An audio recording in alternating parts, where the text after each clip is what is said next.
겠습니다.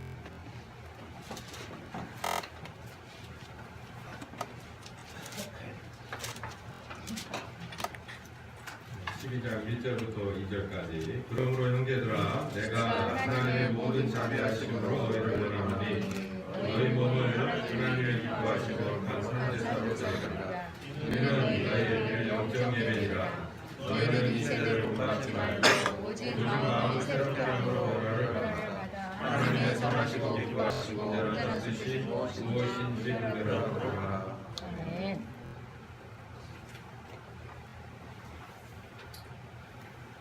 설교에 들어가기 앞서서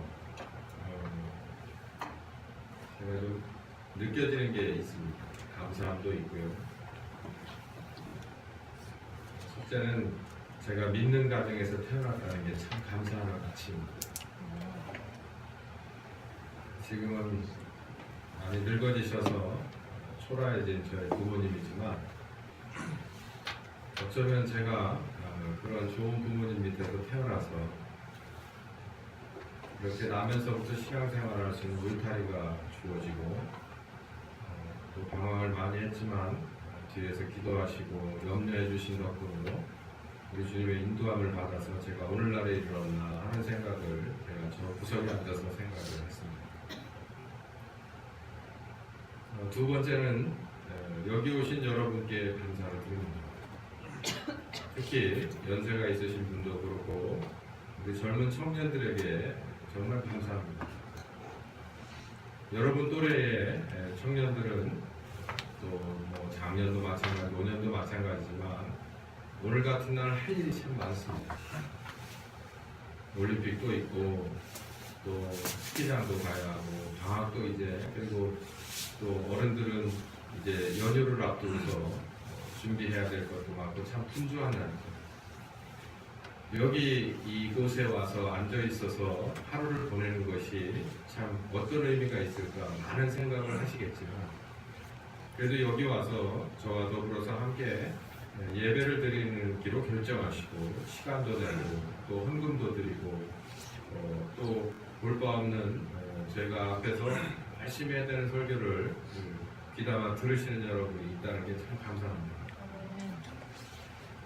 밖에는 오늘도 스스로의 욕심을 따라서 그게 어디에서 결정날지도 모르지만 최선을 다해서 이리 뛰고 저리 뛰는데 젊은 우리부터 여기 우리 노년에 이르기까지 모두 여기서 눈에 보이지 않는 하나님과 그의 나라와 또 우리가 언제 달성될지 모르는 구원에 관해서 얘기하고 귀한 은혜를 찾아간다는 것이 구별된 곳이라는 것을 저는 느꼈습니다. 어디에도 없고 오늘 우리에게 정말 소중한 구별됨이고 하나님의 신성을 거룩함을 찾아가는 귀한 예배다라고 하는 감동을 저는 받았습니다. 네, 오늘 제가 여러분께 드릴 말씀의 제목은 신자가 그리스도인이 해야 할 일입니다.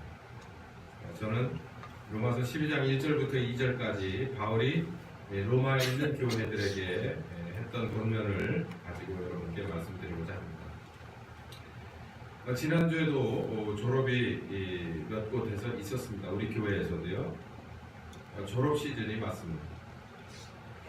왜 졸업 시즌 얘기를 꺼내냐면 제가 항상 설교 때마다 오늘처럼 서론을 잡는데 어려운 날이 없었습니다. 정말로 어려웠습니다. 그 1시간을 새벽에 제가 설교를 준비를 안 하고 자니까 포항에 지진을 내가지고도 저를 깨우시더라고요. 좀만 더 잘게요. 그러고 한 3시쯤 눈을 떴는데 3시는 너무 하시잖아요. 그러고서 옆으로 돌아 누웠는데 좀 지나니까 우르르 가서 그러고서 일어났어요. 그래서 가만히 봤더니 진짜 지진이 막 나요. 지진 나면 깜짝 놀라는 게 제 아내인데 세상 모르고 자고 있더라고요. 저는 지진이 나기 전에 눈이 떠있더라고요. 근데 지진이 막 나더라고요. 그때부터 일어나서 거실로 컴퓨터를 올려놓고 1시간을 서론을 어떻게 잡을까 고민했어요. 왜냐하면 오늘 말씀의 12장 1절 바로 첫 번째 단어가 그러므로. 이 그러므로를 뭐라고 설명을 해야겠는데 도저히 설명이 안 돼요. 그러므로.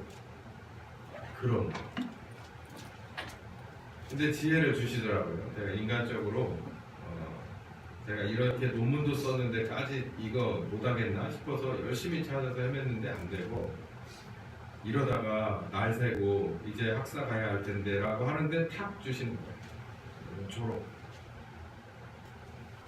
그러므로가 가장 어울린다고 생각합니다. 그러므로 졸업장. 그러므로 이제 사회로 나가십시오. 그러므로 상급학교로 진학하십시오. 졸업과 가장 어울리는 단어를 찾아봤습니다. 교육과정을 모두 수료한 사람에게 그러므로 결국에 이 증서와 함께 상급학교로 혹은 사회로 보내드립니다. 오늘 본문이 그러므로 이렇게 시작되어 있어요. 그러므로. 그러니까 그러므로까지 나오려면 매듭을 짓는 것이 그러므로인데, 그 그러므로까지 나오려면 얼마나 오래 걸립니까? 그 뒤에 1장부터 시작해서 11장까지의 방대한 분량이 다 지금 로마에 있는 교회에게 다 알려졌고 가르쳐졌고 또 그들이 다 들은 것입니다. 신자와 교회에게 그러므로 형제들아 라고 오늘 본문 1장 첫머리에 그렇게 말하고 있습니다. 복음의 전말을, 복음의 시작과 끝을. 여러분, 복음이라면 뭘까요? 생각보다 그리스도인이라고 하더라도 복음이 이거다라고 정확하게 순서적으로 펼쳐봐라 그러면 이론적으로나마 쉽게 펼쳐지지 않습니다. 그래서 우리는 수요 성경 공부 시간에 로마서를 열심히 공부했습니다. 그 로마서에는 이렇게 우리에게 복음에 대해서 얘기하고 있는데, 사람의 죄 문제에 관해서 얘기하고 있고, 하나님의 율법에 관해서 말하고 있고, 또 그리스도, 예수 그리스도에 관해서 얘기하고 있고, 믿음에 관해서 얘기하고 있습니다. 그리고 성령의 견인과 순종하는 자에 대해서 말하고 있습니다. 복음이라면 단지 예수님이 나를 위해 십자가에 대신 죽었다라고 말할 수 있겠지만, 그건 시작하는 말에 불과하고 그 중간과 끝은 해야 할 말이 참 많은 겁니다. 그래서 바울이 정말 이제 곧 로마에 도착하겠지만 그 짧은 기간을 참지 못하고 그들에게 글로써 편지를 쓴 게 로마서죠. 덕분에 우리는 복음이라는 것이 정말 이런 어마어마한 내용이 그 안에 품어 있구나, 이렇게 접어져서 들어가 있구나, 압축되어 있구나라는 것을 알게 됐죠. 로마 교회에게 다 알려졌습니다. 그리고 나서 바울이 이제 이렇게 말합니다. 그러므로 형제들, 너희들에게 내가 복음을 다 전하였다. 내가 알고 있는 특별한 것을 너희에게 전해주기를 원했고 이제는 다 전해주었다. 그러므로 형제들아. 오늘날 우리도 이제 2018년에 새로운 해의 두 번째 달을 맞고 있는, 열심히 달려가고 있는 오늘날 우리 교회와 우리 신자 한 사람 한 사람의 오늘의 처세와 그리고 오늘의 뭔가 해결책을 찾는 하루의 연속인 우리들에게 있어서 오늘 본문 성경에서의 어제,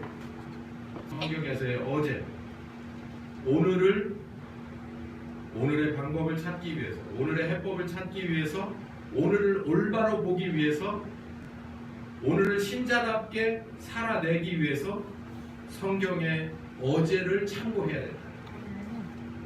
오늘을 살기 위해서는 항상 성경의 어제를 봐야 된다. 바울이 권면하고 있습니다. 첫 번째, 이 세대를 본받지 말라. 이게 2절부터 가고 1절로 이렇게 돌아와야 순서가 맞을 것 같습니다. 이 세대를 본받지 말라.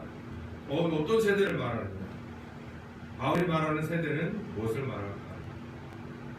결론적으로 이 바울이 말하는 이 세대는 바울이 숨쉬고 땅을 딛고 하늘을 이고 살고 공간을 움직였던 저 근동 지방의 어느 때나 또 극동으로 돌아와서 2018년에 오늘의 공기와 또 오늘의 공간을 누비고 사는 우리들과 세대는 같습니다.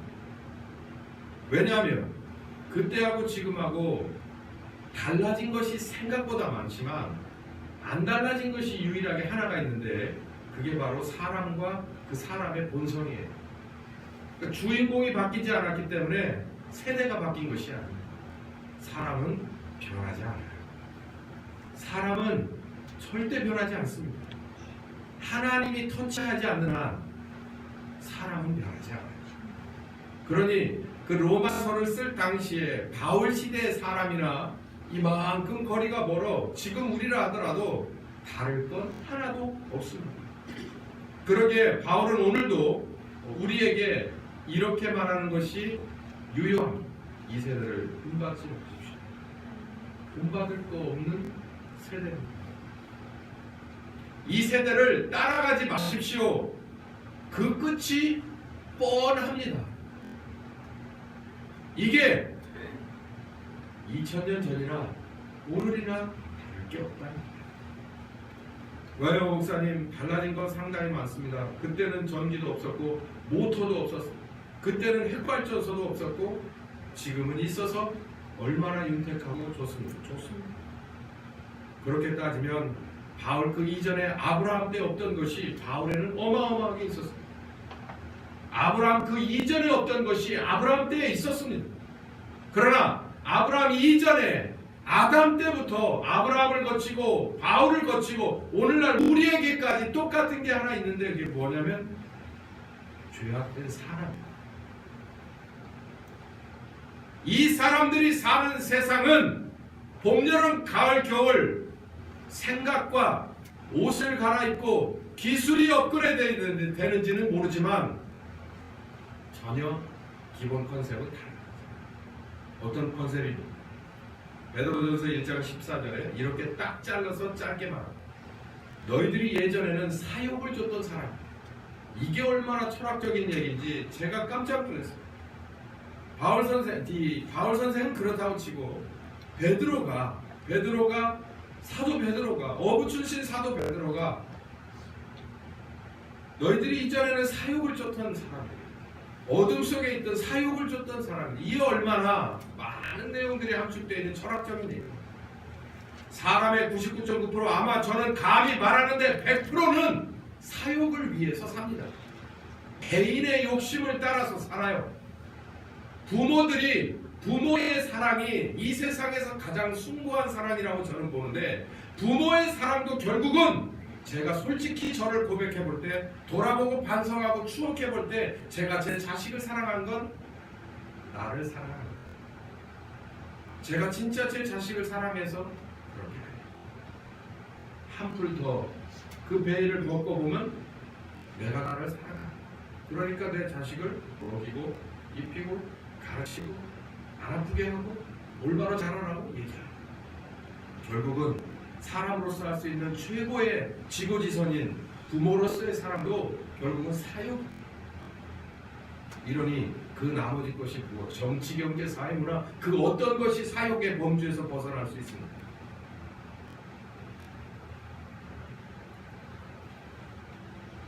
어부 출신이었지만 초대 예루살렘 교회 담임 목사로 세워졌던 베드로는 성령께서 꿰뚫어 보게 하셔서 여기까지 볼 수 있었다. 깜짝 놀랐습니다. 바울이 말하는 시대에 사욕을 줬던 시대. 그때나 지금이나 다를 것 하나다. 사도 요한입니다. 요한일서 2장 15절부터 16절. 세상은 이 세 가지 기둥, 세 가지 배터리로 운영된다. 육신의 정욕과 안목의 정욕과 이생의 자랑. 이 세 가지 종류의 욕심으로 세상은 지금도 빠르게 돌아가고 멈추지 않는다. 오늘도 새벽같이 일어나는 건 이 세 가지 이유고 오늘도 밤늦게까지 야근을 하는 건 이 세 가지 이유. 이걸 벗어나지 않아. 디모데후서 4장 1절부터 5절까지는 안되니 이제는 스승까지 둔다. 사욕을 좇는 법을 가르쳐주는, 내 욕심을 채우는 법을 가르쳐주는 스승까지 나는 돈을, 시간을, 정성을 그리고 내 겸손을 바쳐서 그 사욕의 스승을 따라간다. 찾고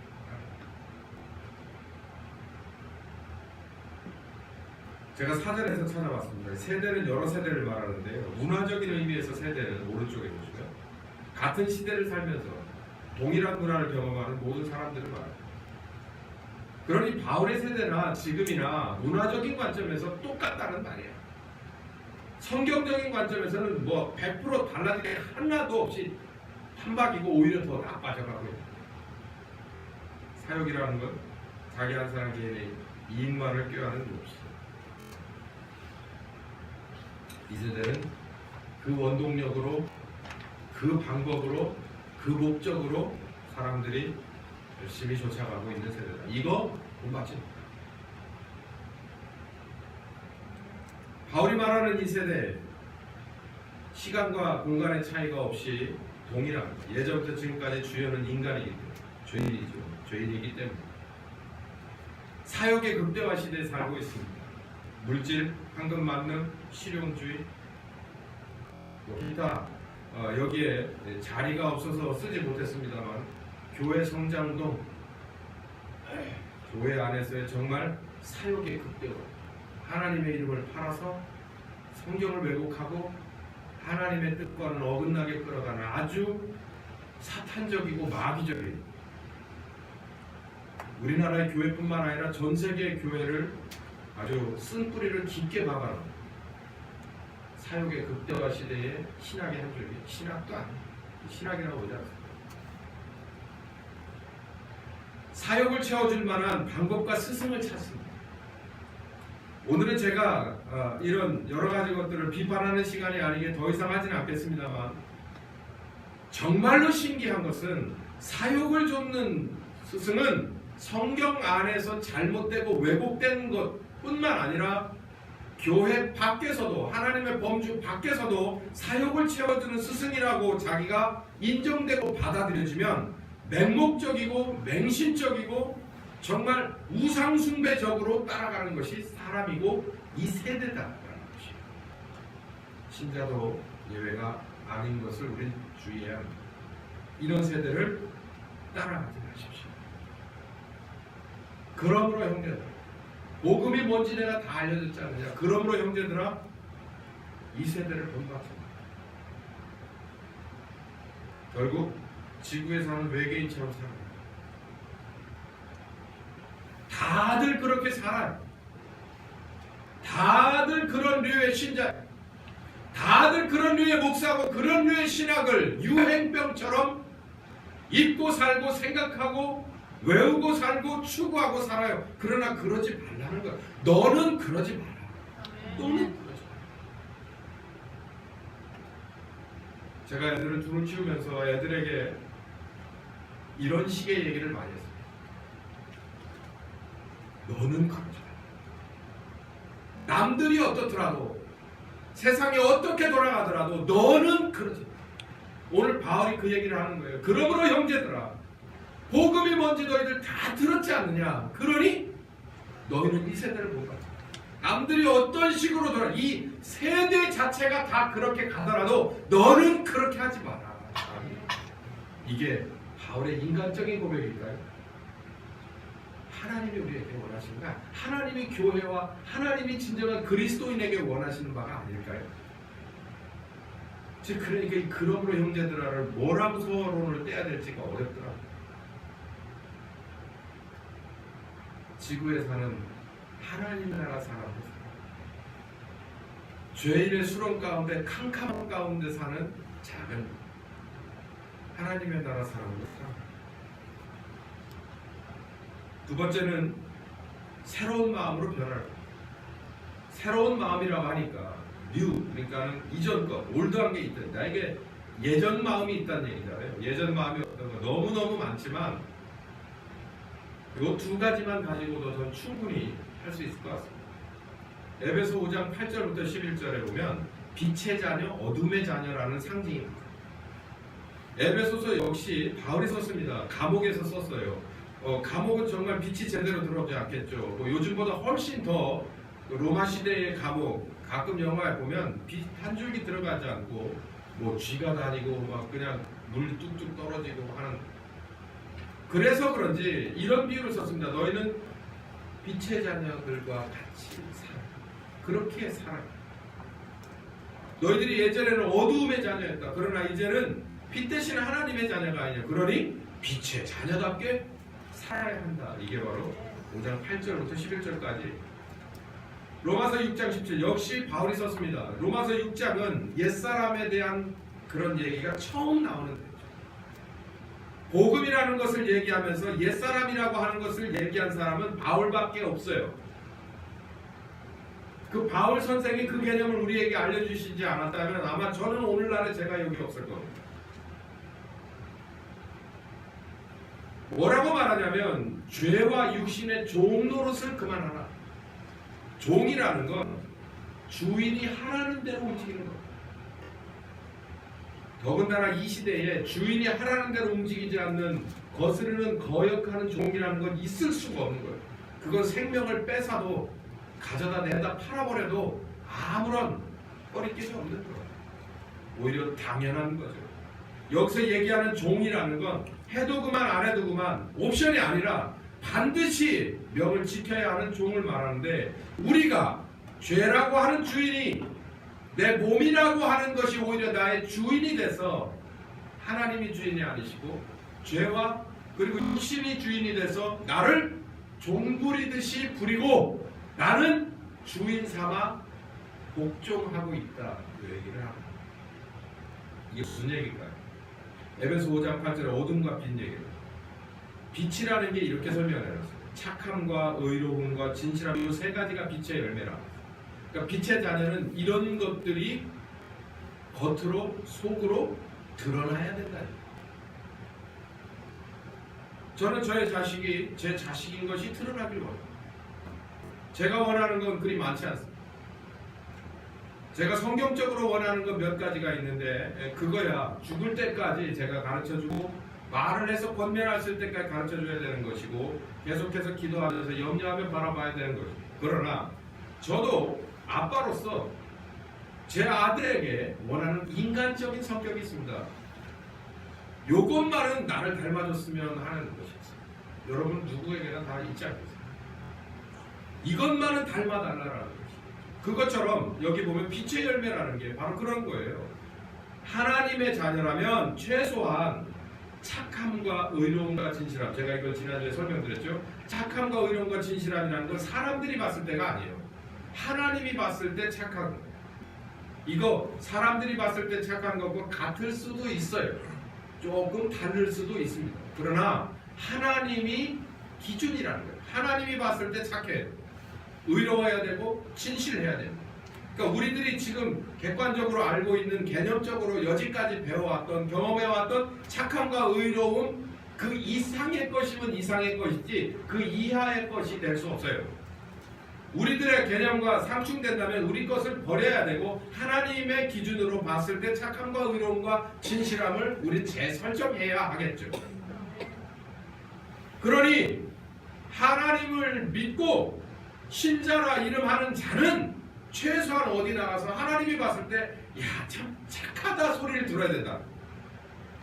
하나님이 봤을 때 남들은 뭐라 하더라도 이야 너는 진짜 의롭다. 비겁하지 않구나. 의롭구나. 진실함. 여러분 이 세 가지가 이 교회 안에서는 너무나도 쉬운 얘기지만 여러분의 직장에 가서 이게 얼마나 어려운 얘기입니다. 저같이 노무 일을 하는 사람들에게도 이 세 가지가 쉽지 않습니다. 정말 쉽지 않은 얘기예요. 의로운 것은 뭘까요? 옳은 것을 옳다 얘기하고 옳지 않은 것을 옳지 않다고 얘기하는 거죠. 여러분 그런 자신 있습니까? 여러분의 직장에서 그런 자신 있습니까? 요즘 무슨 미투 운동이 뭐 뜬금없이 일어나서 그런다는데 여러분의 삶 자체가 의로우실 수 있겠습니까? 여러분이 가장 밑바닥에 위치든 여러분이 가장 높은 CEO에 위치든 진실하고 어떤 나라 사람, 우리나라 사람들은 아주 아평했습니다. 그 사람들은 숨 쉬는 것 자체가 거짓말이에요.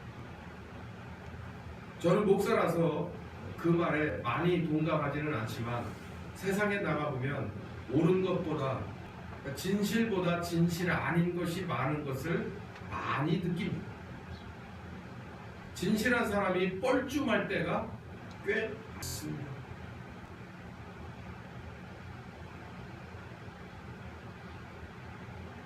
교회 밖에서도 불신자들의 영역에서도 아니 신자들의 영역에서 신자들이 다니는 학교에서도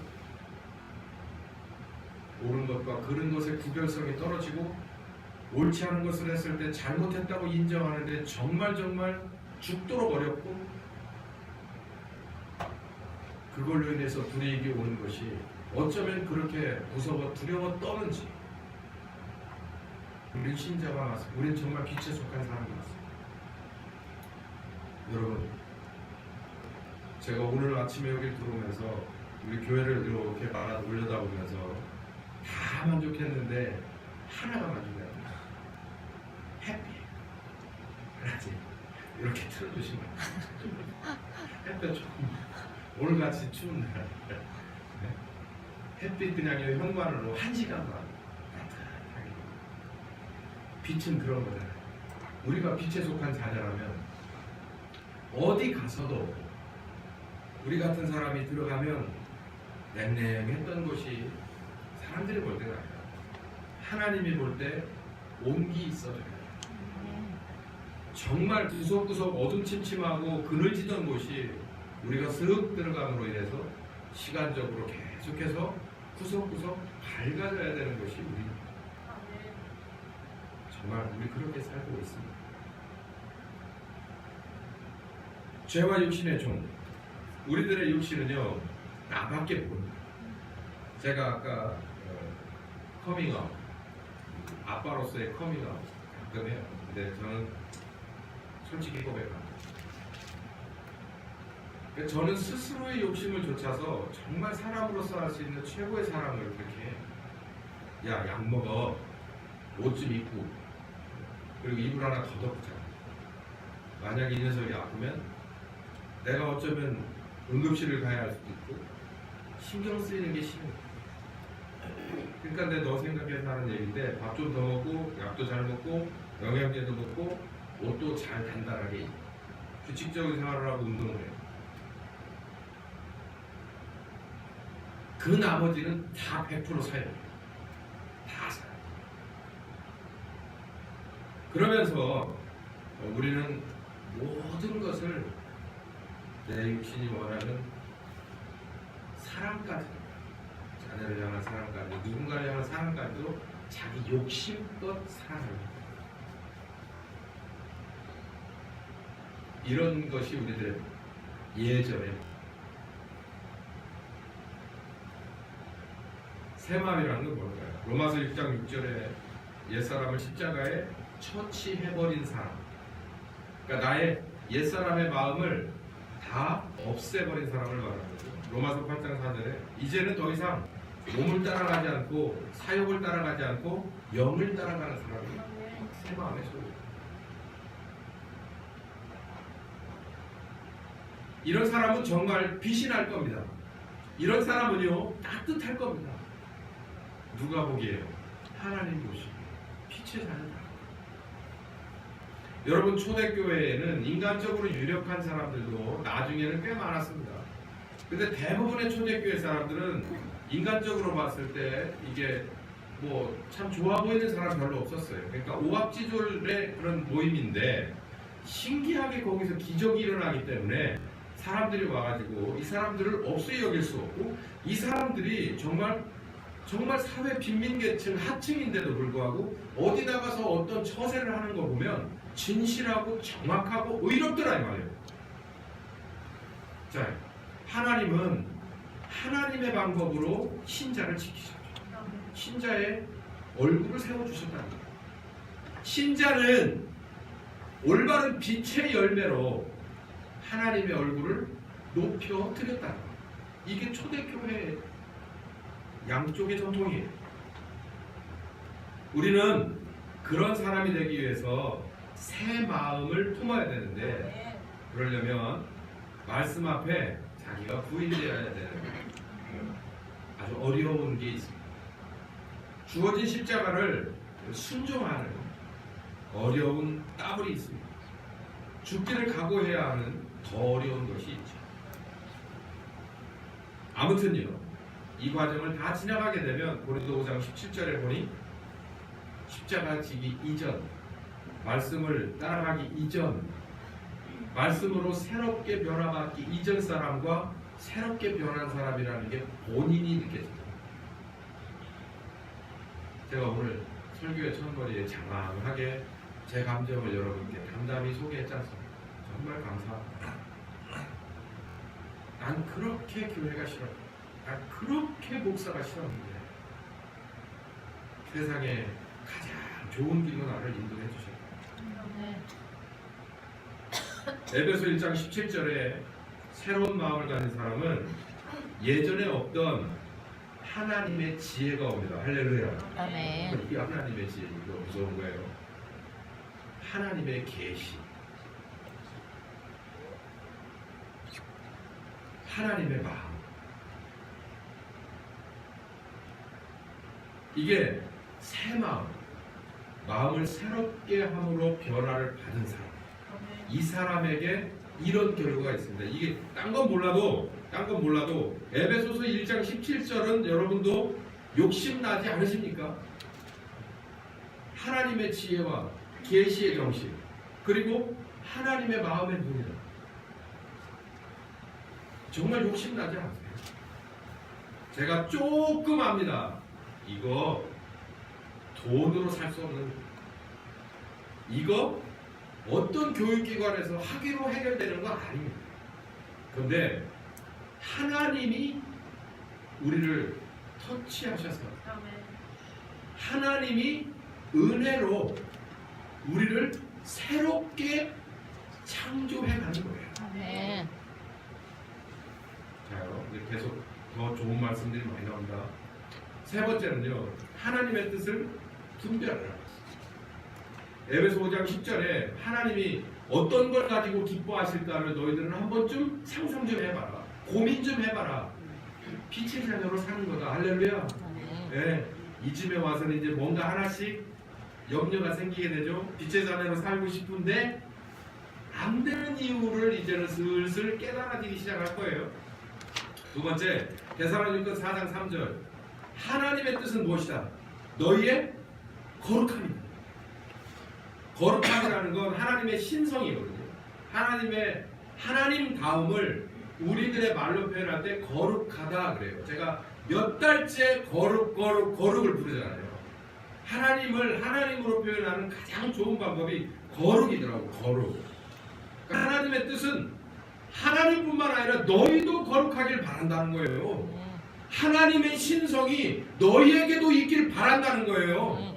마귀는 그거를 미끼로 삼아가지고 선악과를 우리에게 팔아먹고 마귀의 종으로 우리를 끌어갔지만, 하나님은 우리를 아들을 제물 삼아서 하나님의 신성을 진짜로 입혀주려고 하는 거예요. 할렐루야. 이거 진짜 깜짝 놀라요. 그러니까 하나님은 우리를 살리기 위해서 십자가를 지라고 하는 거고, 아들 보고 하나님은 이들을 살리기 위해서 십자가를 져라. 너희들은 살기 위해서 내 아들의 십자가를 따라가라. 마귀는 반대로 말하는 거예요. 하나님이 우리에게 원하는 거, 우리의 신성, 하나님 닮은 신성이 우리에게, 이게 훈련으로 돼요, 교육으로 돼요, 무엇으로 돼요? 하나님이 직접 우리에게 입혀주셔야, 하나님이 직접 우리에게 창조해 주셔야, 우리를 바꿔주셔야 하나님의 신성이 우리에게 드러나지 않겠습니까? 그게 바로 빛의 자녀예요. 착함과 의로움과. 마태복음 5장 14 너희는 빛과 소금이고. 우리의 거룩함, 하나님의 신성을 이렇게 새롭게 창조하는 것 그 넘어서서 밖으로 드러내시는 하나님이다. 밖으로 드러내시는. 이 말씀은 이제 더 나가다 보면 더 나옵니다. 죄인을 아들 예수의 피값으로, 죄인은 나죠. 아들 예수의 피값으로 대신 죽여서, 대신 제물 삼아서 구원하시는 하나님의 뜻은 첫 번째, 온전히 변화된 새로운 피조물. 그러니 죄인에서 하나님의 신성을 입은 새로운 피조물로 온전하게 바뀌는 것이 가장 첫 번째 하나님의 목표라는 거예요. 그 목표는 입으로 고백하는 데서 끝나지 않습니다. 절대로 그렇지 않습니다. 그러므로 형제들아, 이 말을 기억하십시오. 로마서 1장부터 11장까지 바울이 장황하게 얘기했던 그 모든 내용, 그러므로 형제들아, 절반짜리 신작, 반올림에서 천국 갈 거다. 착각은 자유입니다. 현실은 냉혹해요. 초보 신자라는 공통점만 있으면 무조건 초보도 상관없다. 착각은 자유지만 현실은 냉혹한 겁니다. 입만 신자, 이거 빨리 벗어나야 되는 거예요. 그래서 온전히 변한 사람, 너희의 거룩함이라고 그랬어요. 거룩한 그림자가 아니라 너희의 거룩함이라고 얘기했습니다. 제가 분명히 말하죠. 그건 어떤 교육으로도, 어떤 성경 공부로도, 어떤 기도로도 되지 않습니다. 예수의 십자가를 성령님과 더불어 따라가지 않으면 안 됩니다. 새로운 피조물로서의 영향력을 발휘. 우리를 온전하게 바꿨으면 그냥 등경 밑에다, 선반 밑에다가 불을 켜서 놔두는 게 아니라 반드시 올려 세워 놓을 것이다. 올려 세우면 양쪽이 모두가 드러나죠. 이렇게 만드는 게 누구냐라는 게 드러나요. 그 등불을 통해서 이런 게 어디서 나왔을까라고 합니다. 이걸 누가 여기다 가져다 놓았고 누가 만들었을까? 누가 만들어? 하나님이 만들었지. 할렐루야. 네. 여러분도 도대체 이 사람이 어떻게 하다가 이렇게 바뀌었지? 어쩌다가 이렇게 지혜스러운 사람이 되고 분별력이 확실한 사람이 되고 확실한 믿음과 헌신과 어쩌면 각오한 순교자가 되었지?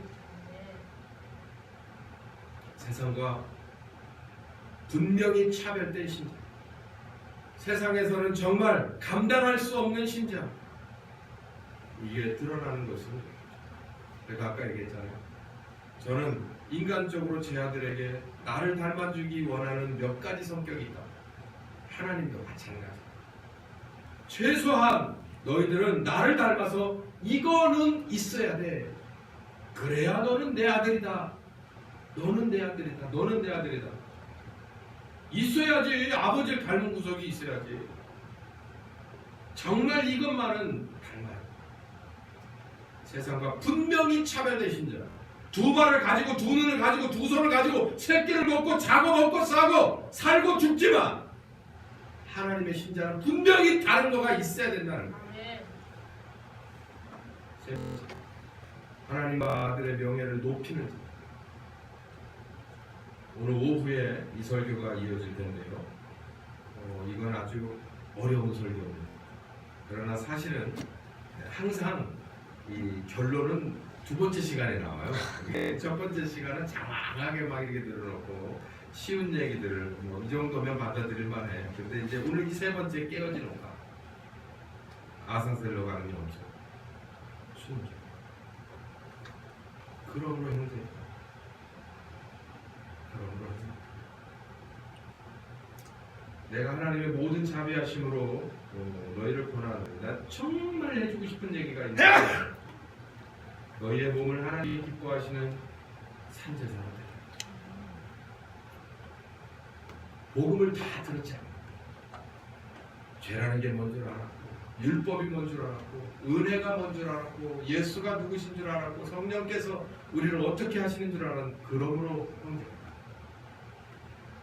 정말 진심으로 너희에게 권면하는데 산제사로 되는 겁니다. 기뻐하시는 산제사로.